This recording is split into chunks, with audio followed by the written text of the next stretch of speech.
Hi everyone. Today we're going to learn how to do a rock paper scissors program. It's a pretty basic program. It's mainly just a couple loops, a couple if statements, well, one loop actually, and a couple of statements. So it's a very very basic beginner program exercise. So it'll walk you through a lot of the basics, and you'll get to play a nice game, which is always fun if you're into that stuff. Anyway, so first thing we're going to need to do is download IDLE, which is this little application here.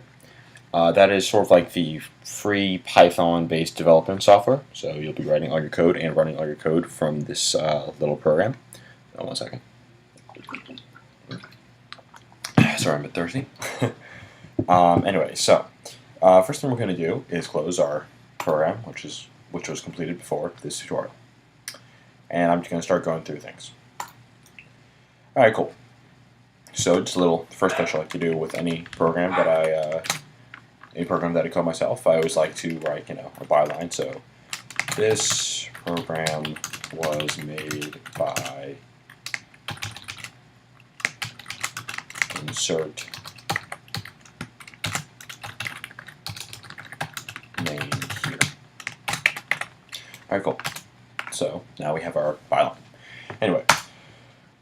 Next thing we're going to do is when someone first runs the program, we want them to know what they're doing. So what I like to do a lot of times is actually try a couple lines of code, a couple print statements that will tell people, hey, we're about to, this is the game, this is the rules, and the preconditions and the postconditions of your code. So we're going to, because it's very difficult to write multi-line things in Python, at least if you're a beginner, what we're going to do is we're just going to write a couple if statements or a couple print statements just so we can get everything on a separate line so it'll look nice. So print has to be lowercase. So print, and don't forget we want to put in a string.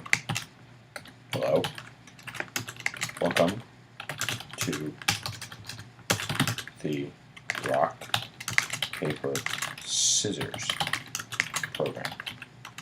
Exclamation point, and your string, and then you should get a little black bar thing, or gray bar, gray highlight, when you do your second parentheses.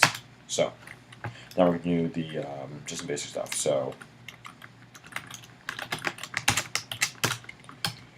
the game will begin in a minute.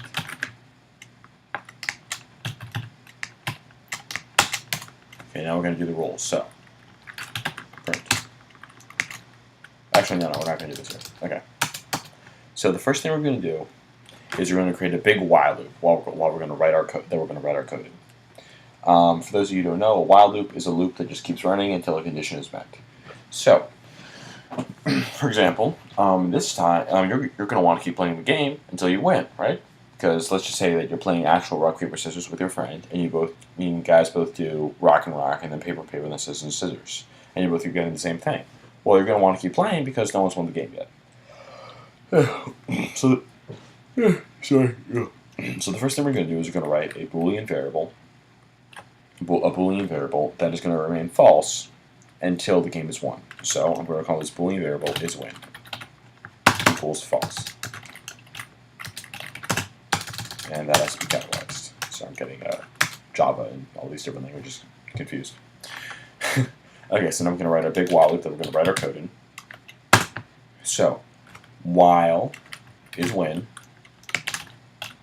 equals false, which is our equality checker operator. Okay, so until is when is true, this loop is going to keep running. Okay, so first thing we're going to need to do is set up some instructions that we want to be played every time a new round of the game is run. So I'm going to have a couple more print statements. So print, I'm going to do an empty line. So I'm just going to have an empty string. We're going to end our print statement. So which for the first run of the game is going to make so that there's a separation between this line of code and this line of code, or this print statement. I'm going to say print. Press 1 for rock, or paper or scissors, it doesn't matter. I'm going to say rock. End our string. Print. Press 2 for paper. Actually, I'm going to put a period up there because good grammar is important. Good syntax is always important. So print press 3, 4 scissors, and period and our string. And do that. Okay. So now I've set up the basic instructions, which means that when we get input, like this, we're going to know what to do with it. We're going to know what is what. Okay. So the first thing we're going to do is we're going to say input, which is the Python term for input. Actually, no, we're going to say this equal to computer, or no, user input.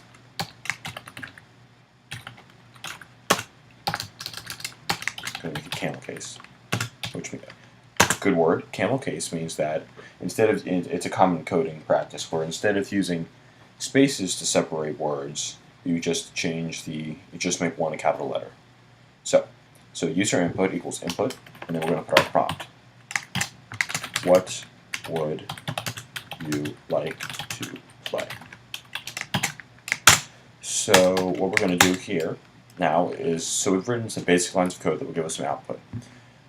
So right now, if we run this should just, actually I'm going to do one more thing, but it's just for our test, is when equals true. This is so we don't go into infinite recursion. Infinite recursion is when a loop has no, like, if is when always equals false, then the loop is just going to keep running, and this code is going to run forever. So eventually the loop has to stop.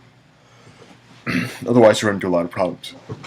Because the first thing we're going to do is we're going to run our code, and so far we should get this printed, and then you should be able to put in some input, but that's about it. So run module should ask you to save, yes, and then it should run. Okay, we're going to say this as rock, paper, scissors, ett.py. .py is very important because that tells the computer that it's a Python file. Okay, so there you go. Hello, welcome to the rock, paper, scissors program, blah, blah, blah. So what I'm going to do is I'm going to type in 3. And that it takes the input, but it doesn't do anything with it. Alright, cool. So guys, so far we have a basic outline of our code. Congratulations, and we'll explain more in the next part.